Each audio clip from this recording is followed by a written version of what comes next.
I'm now going to attempt to read The Other Christmas Carol by Stanley Unwin. And so deep joy to Charles Dickens, who wrote it, and for its moral, because Ebenezer Scrooge, so meany mo, and since the pass of his partner shivers, Jacob Marley, long since deep as a deady doornail. Well, as it began, and near Christmas Eve, Scrooge's clerk, Bob Cratchit, very much underpay and work harder with one knob of coal in the fireplace and swing his mittened hands to warmer. "Merry Christmas," call it Bob to his master. "Merry Christmas, bar and humbug," shouted Scrooge. "All who wish the merry should have it, the sprig of holly stuff it through the heart." Now, when Scrooge arrived homeward and saw in the gloaming, all foggy and misty, the head of Jacob Marley instead of the door-knocker, there was a fright fold for his open door and creak it, and relief when inside there was no pigtail and dangly. Scrooge, too stingy for cold fire and warm his toe neighbours and trickly footsteps, up to bed for the warm and sleep it to try and forget the Marley ghosters. No soon the flickery eyelids went cranky cranky, and Marley stompers along the passage and straight through the dome. "What wilt?" stuttery Scrooge, now all fright and trembly quake in his beddery. "I come to warm," said it the ghost, "for all your meanery stinge over the year loads, and a lesson for your changey way. 3 ghosties will vizzy and do a deep tuggery on your heartstrings." Then he turned and philolocked backwards through the door without so much as unlock it.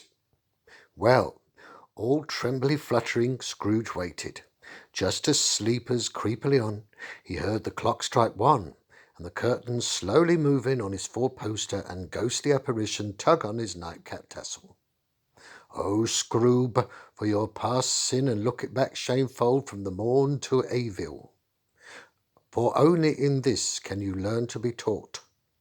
And way back he was tooken by the spirit to the people of his early misdeeds, dear little Fan, his sister, and boys and girls playing in the garbage. Also there was Mr. Fussywig, who gave a fine ball and celebrale for Christmas. Oh, the joy if he could have it all over again and mend it. But the spirit move and show him more of the early follies reminder until Scrooge could stand it no longer. Then ghost evaporale in a dazzly whiter than light, gone. Well, still Aspen trembled Scrooge waiting for the next spiriting, and suddenly found himself whoosh in his own roomy parlour, with decorated hollyo, misel stones, and all paper chains dangly down dilly. And there was the ghostly Christmas present, fine green robery with trimmy fur. He said, "Mr. Scroogey, look upon, and do you recognise?"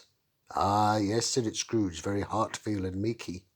For this he knew was to example him, and dig deep in his mouldy pocket, and make it Christmas bright, and fill it in the whole flown bowl, and horm a plenty for other people's enjoy. Oh, yes.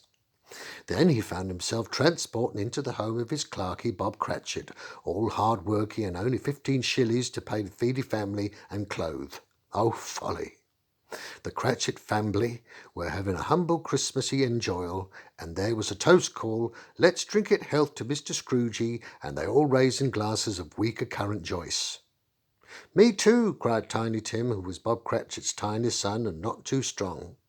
Oh, heartstrings and shamey, thought Scrooge, and a tear dripping dribbly down his left cheek bowl, and the spirit left him.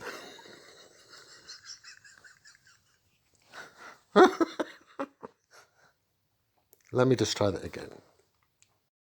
Oh, heartstrings and shamey, thought Scrooge, and a tear dripping and dribbly down his left cheek bowl, and the spirit left him and departed on the wind of will whispers. Now the next ghost was called Christmas to Come, and he whisked Scrooge up and forwards to a country graveyard, through lowing herbs and lee, and closely down to a gravestone. What was this? A scription on the stone said, "Here lie Ebenezer Scrooge, who in his lifetime greedy grab." This was too much. Scrooge struggled and freed him with a quick upquake, and it was daylight. Oh, fresh and relief, and to start all over again. He opened the window and asked the little boy on a trotty errand, "What day is it?" Christmas Dale, shouted the boy, and go slidey down on the ice patch with the whole gang all sideways 1 foot and fall up in a heap for good laugh. Scrooge, so gladly released from the dreams and nightmare horribled, quickly dress it and pop a handful of money in the pocket for a speedy spree and give prezzies. First to the butcher's and bought a fine goose all pimplode and prepared for Bob Cratchit's wife for a fine family dinner and stuff it, and then a Christmas pudding for after with sprintly brandy flabe and set light and presents, finally all round with a game of Huckle My Thimbled. Oh, the joy of all this, especially as Mr. Scrooge put up the wages of Bob Cratchit to 25 shilling. They all gave one last cheer for Mr. Scrooge, found a feastie, 'cause we all love him.